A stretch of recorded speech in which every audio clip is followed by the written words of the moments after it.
Hello everyone, मैं हूं अनीश और आप देख रहे हैं बीएचयू पाठशाला। बीएचयू पाठशाला देती है आपको एक सुनहरा मौका, गोल्डन अपॉर्चुनिटी आफ्टर 12। अगर आप एडमिशन लेना चाहते हैं वर्ल्ड लेवल के यूनिवर्सिटी में, जो है दुनिया के नंबर 1 यूनिवर्सिटी में शुमार बीएचयू, कहते हैं एशिया की लार्जेस्ट रेसिडेंशियल यूनिवर्सिटी में शामिल बीएचयू प्रथम नंबर पे आती है अपने आप में। और अगर आपका सपना है बीएचयू में पढ़ने का, तो वो साकार करने का एक मौका दे रहा है आपको बीएचयू पाठशाला, जहां पर आप अपनी एंट्रेंस की तैयारी आसानी से कर सकते हैं और क्रैक कर सकते हैं एडमिशन के लिए बीएचयू एंट्रेंस को, और अच्छे मार्क्स से आप पास हो सकते हैं, सिलेक्शन ले सकते हैं। जो यहाँ पे आज मैं बात कर रहा हूँ दोस्तों, इंग्लिश फॉर बीएचयू एंट्रेंस 2021, यानी कि मैं लेकर आया हूँ बीएचयू एंट्रेंस में जो लैंग्वेज के पेपर होते हैं उसमें से 2 हिंदी इंग्लिश, जिसमें मैं इंग्लिश का कवर करूंगा। और आपको आज मैं क्वेश्चन का टाइप बताने आया हूँ, जिसमें से एक टाइप जो क्वेश्चन पूछता है डिपेंड होता है वो पार्ट्स ऑफ स्पीच पे। तो पार्ट्स ऑफ स्पीच से रिलेटेड किस तरह के क्वेश्चन आपसे पूछेंगे, कैसे वर्ड डालते हैं, कैसे कंफ्यूज करते हैं, वो मैं 4 क्वेश्चन की मदद से आपको यहाँ पे समझाने आया हूँ। 3 से 4 ही क्वेश्चन पूछता है पार्ट्स ऑफ स्पीच से एवरी सेक्शन में, जो होता है क्वेश्चन का सेक्शन इन द सेंस कि आपका जो एक जो होगा, एक होता है ना खंड ए खंड B, okay, set A set B. तो एक सेट ए में आप अगर लैंग्वेज का होगा तो उसमें से 4 क्वेश्चन होगा इस पे बेस्ड, पार्ट्स ऑफ स्पीच पे बेस्ड। देखता हूं क्वेश्चन कुछ यूं लिखा रहता है, select the parts of speech of the underlined words in the given sentences. कुछ सेंटेंस लिखा हुआ रहेगा और किसी खास वर्ड को अंडरलाइन कर दिया रहेगा। आपसे कहेगा कि इसे क्या करें, पहचान के बताएं। दोस्तों मैं 2 मिनट लूंगा आपका, फास्ट रिवाइज करा दूंगा। बचपन से हम सभी पार्ट्स ऑफ स्पीच नंबर और उसके नेम याद करते आते हैं। यहाँ पे मैं आपको थोड़ी सी टाइम लेकर के बता दूं ताकि आगे क्वेश्चन सॉल्व करने में बहुत ही मजा आएगा आपको। ओके, मैं डिस्क्राइब भी करूंगा क्वेश्चन को। चलिए मेरे साथ फास्ट रिवाइज करिए क्वेश्चन को। पहला होता है हमारा नाउन। नाउन क्या होता है? Noun is a naming word. दोस्तों एक देश है लैटिन, लैटिन में नेम को नाउन कहते हैं, इंग्लिश में उसी को नेम कहते हैं और हिंदी में उसे नाम कहते हैं। क्लियर हो गया कि हम भारतीय जिसे नाम कहते हैं, इंग्लैंड में उसे नेम कहते हैं और लैटिन में उसे नाउन कहते हैं। No confusion. बड़े बड़े जो लाइन आप अभी तक याद करते थे उसे अब नहीं रखना है। दुनिया की हर वो चीज जिसे जानने पहचानने के लिए कोई ना कोई नाम दिया जाता है। विंडो, खिड़की को आप पहचानने के लिए कहते हैं, दीवार में एक चीज होती है जिसे खोलते बंद करते हैं, छोटी सी विंडो कह देते हैं। कोई चीज है जिसे मैं व्हाइट बोर्ड पे लिखता हूँ, मार्कर कह दिया गया है। तो यही जो चीजों के नाम है ना, उसे ही नाउन कहते हैं। दुनिया की सारी वो चीजें जिसे आप देखते हैं, जिससे जानते हैं, पहचानते हैं, उसे नाउन कहिएगा। ओके, उसे हम नेमिंग वर्ड भी कहते हैं। दूसरा है प्रोनाउन। प्रोनाउन क्या होता है? Pronoun is use instead of a noun. Noun के बदले में यूज होने वाले शब्द को प्रोनाउन कहते हैं।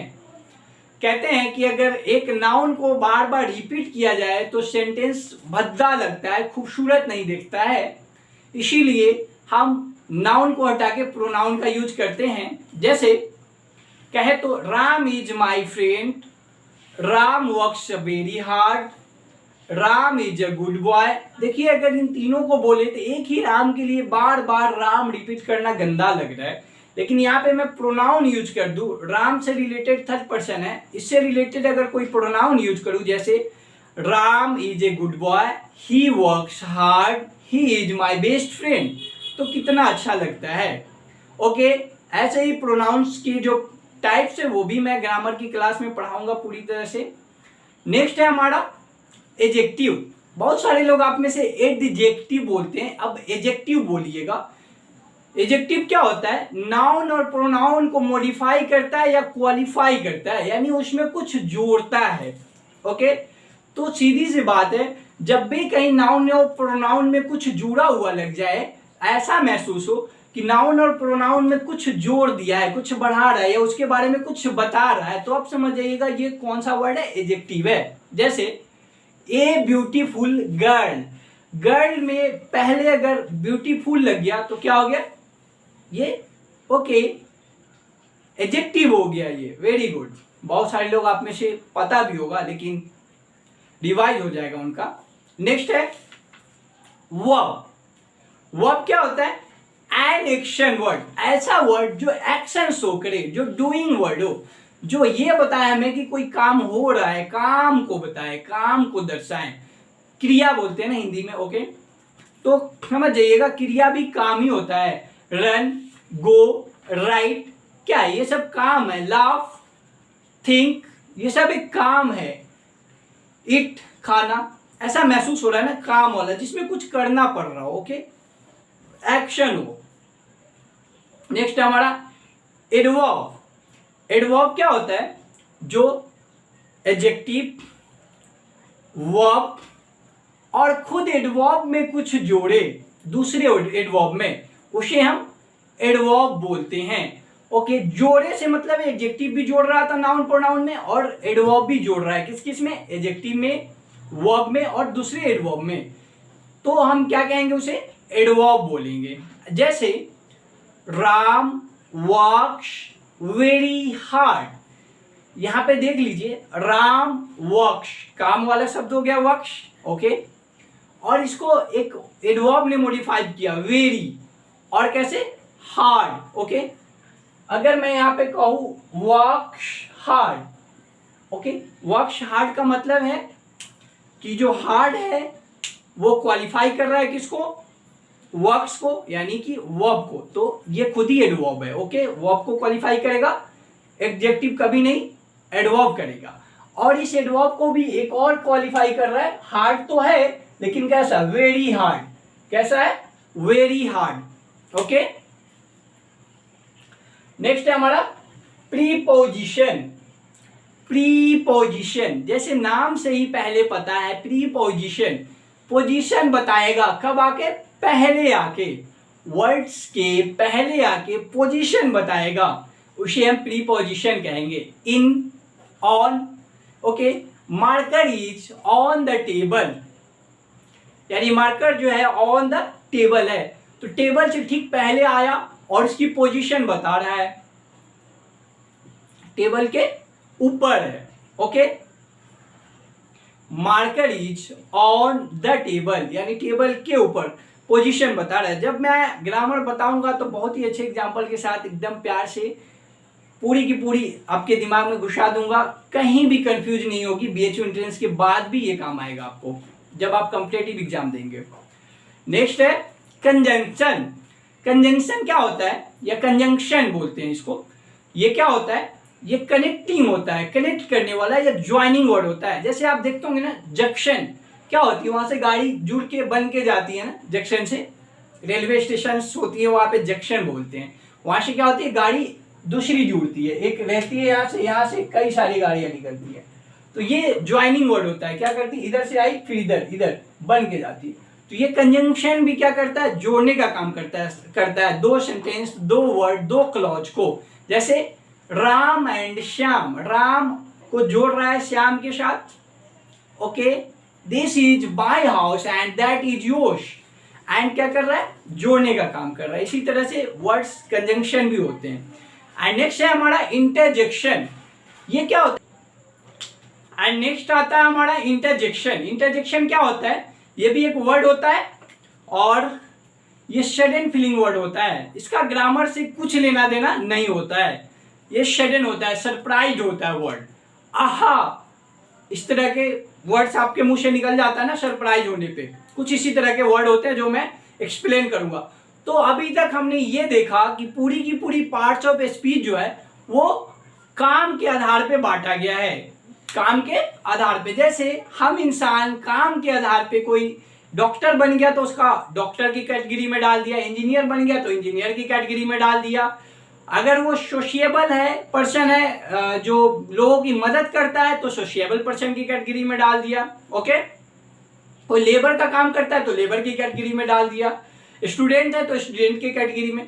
लेकिन अगर कोई शब्द इसी तरह से अलग अलग काम के हैं, उनके काम अलग अलग है, कैटेगराइज करके उसे भी बांट दिया गया है। इसी तरह से पार्ट्स ऑफ स्पीच को भी उसके काम और फंक्शन के हिसाब से 8 पार्ट में बांटा गया। जैसे एक स्टूडेंट अगर पढ़ाई कर रहा है और उसे जैसे जैसे वो बायोलॉजी लेगा तो बायोलॉजी का स्टूडेंट कहलाएगा, मैथ लेगा तो मैथ्स का कहलाएगा ग्रेजुएशन में। अगर आप मेडिकल में चले जाएंगे तो मेडिकल के कहलाएंगे, आईआईटी में जाएंगे तो इंजीनियरिंग के कहलाएंगे, ओके, मैनेजमेंट फील्ड में जाएंगे तो मैनेजमेंट के कहलाएंगे, बीकॉम लेंगे तो अकाउंटेंसी के कहलाएंगे। ठीक उसी तरह से ये जो पार्ट्स ऑफ स्पीच है आपके, इसे भी 8 भागों में इसके कार्य और फंक्शन के हिसाब से बांटा गया। कोई कंफ्यूजन नहीं होना चाहिए। जब मैं ग्रामर की क्लास लूंगा चुटकियों में आपकी ग्रामर कंप्लीट करा दूंगा। लंबे लंबे डेफिनेशंस जो अभी तक आप याद कर रहे थे, अब आप शॉर्ट में समझ जाएंगे। आइए क्वेश्चन को देखते हैं। पहला क्वेश्चन है, select the parts of speech of the underline words in the given sentences. दिए गए सेंटेंस में पार्ट्स ऑफ जो अंडरलाइन किए गए हैं उस वर्ड के पार्ट्स ऑफ स्पीच को बताएं। इधर सॉल्यूशन इज ट्रू, बाकी वर्ड से कुछ लेना नहीं है। यहाँ पे इधर जो है ये प्रीवियस ईयर क्वेश्चन लेकर आया हूं मैं, पिछले साल और भी पीछे साल के जितने क्वेश्चन पूछे गए हैं वो लेकर आया हूं। माना जाता है कि अगर आप किसी एग्जाम को देने जा रहे हैं तो उसके प्रीवियस ईयर क्वेश्चन का प्रैक्टिस करना 5 से 7 साल का बहुत ही जरूरी हो जाता है आपके लिए। पहला तो आप टाइप समझ जाते हैं कि कैसे क्वेश्चन पूछते हैं, डर नहीं रहता मन में क्या पढ़ूं कैसे पढ़ूं, ये भी आपका कंफ्यूजन दूर हो जाता है। तो इधर देखिए दोस्तों, जब आप आगे देखेंगे इधर 2 टाइप के होते हैं। एक तो पहला तो ये प्रोनाउन है, डिस्ट्रीब्यूटिव के कैटेगरी में आता है। डिस्ट्रीब्यूटिव मतलब बांटना, इधर 2 के लिए होता है। इधर और नीदर आप लोग पढ़ते आए होंगे, इधर राम नीदर नॉर, ओके, इधर राम विल गो, इधर श्याम विल गो। 2 में से राम और श्याम अगर है, 2 लोग हैं तो इधर का यूज होता है किसी भी, ओके। मान लीजिए यहाँ पे 2 है तो किसी एक के लिए कहना है, कोई एक जाएगा तो आप ये कहिए इधर राम विल गो और श्याम विल गो, या तो राम जाएगा या श्याम जाएगा। इधर के साथ और लगता है ये अलग बात है। यहां पे समझने की बात, थोड़ा सा पॉज करो। इधर जो है वो डिस्ट्रीब्यूटिव की कैटेगरी में आता है। अब डिस्ट्रीब्यूटिव आपका ग्रामर में 2 होता है, प्रोनाउन भी होता है और एडजेक्टिव भी होता है। सवाल ये है कि ये प्रोनाउन है या एडजेक्टिव है, ये हम कैसे पहचानेंगे। इधर की बात ग्रामर में बताऊंगा, 2 के लिए होता है, 2 में से कोई एक, इच, एवरी, ये डिस्ट्रीब्यूटिव प्रोनाउन भी होते हैं और डिस्ट्रीब्यूटिव एडजेक्टिव भी होते हैं। यहाँ पे आपका जो इधर है वो प्रोनाउन है या एडजेक्टिव है। आपका जो ऑप्शन है वो देखना है, noun, adverb, adjective and pronoun, okay. तो पहला मैं बता दूं, नाम वाला शब्द तो ये है नहीं। अभी मैंने आपको नाउन बताया है फास्ट में, शॉर्ट में, तो नाउन वाला शब्द तो है नहीं। एडवर्ब वो बताया है मैंने जो वर्ब को या एडजेक्टिव को या दूसरे एडवर्ब को क्वालिफाई करे या उसमें कुछ जोड़े। तो इसमें कैसा आपको लग नहीं रहा है कि वर्ब वाला वर्ड है और उसको ये क्वालिफाई करने आया हुआ है, तो ये भी नहीं होगा। सबसे पहला काम क्या होता है, आप ऑप्शन आ रहा है या नहीं आ रहा है ये मायने नहीं रखता है, पहले ये मायने रखता है कि कौन कौन से वर्ड गलत है ये छांट दूं मैं एग्जामिनेशन में। अगर आप ये सीख गए, ये छांटना आ गया तो आपके लिए बहुत आसान हो जाएगा वर्ड सिलेक्ट करना या आंसर सिलेक्ट करना। तीसरा हमारे पास एडजेक्टिव है।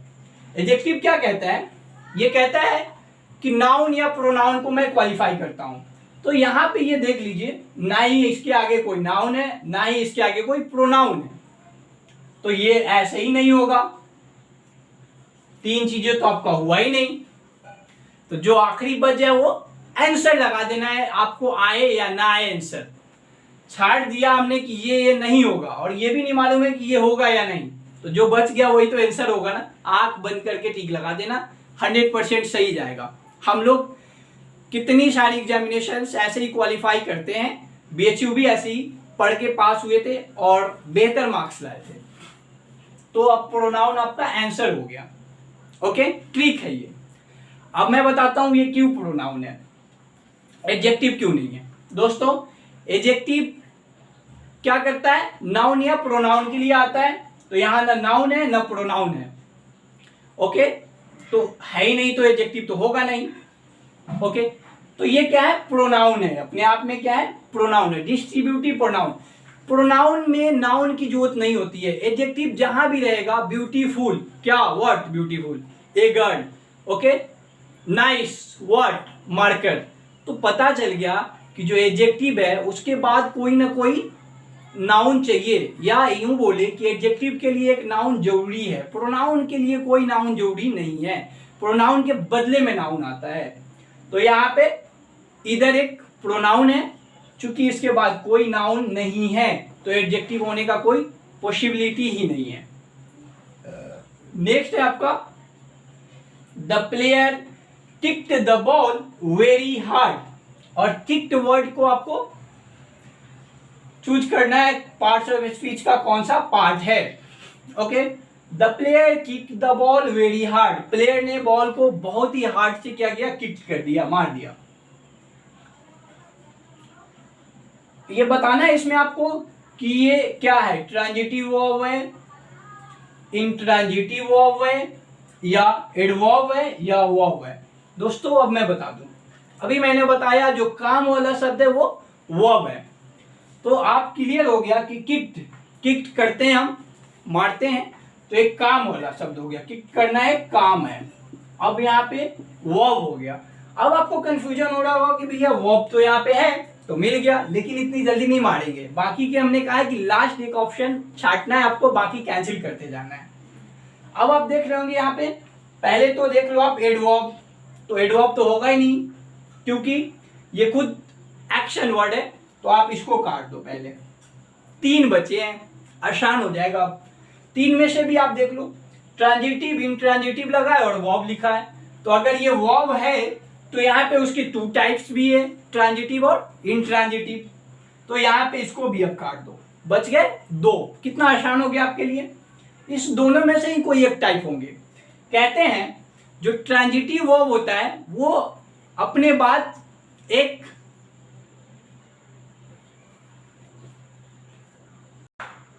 अब बच गया आपके पास 2, ट्रांजिटिव, इंट्रांजिटिव। कहते हैं कि 2 हो जाने पे आसान हो जाता है, क्योंकि 2 ऑप्शन अब है ही नहीं और 2 में से ही कोई एक चुनना है।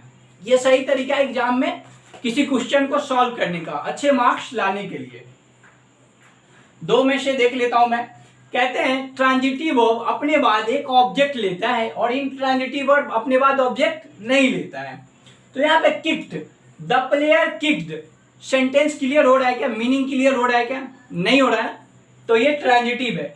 क्योंकि जब एक वर्ब आएगा और उसको बोलने के बाद ऐसा लगेगा कि उसका मीनिंग नहीं समझ में आ रहा है क्या लिख रहा है, जैसे मान लिया ही राइट, कहा क्या, ही राइट्स, ही राइट्स व्हाट, वह लिखता है क्या, तो ये आपका क्या है, ट्रांजिटिव वर्ब है।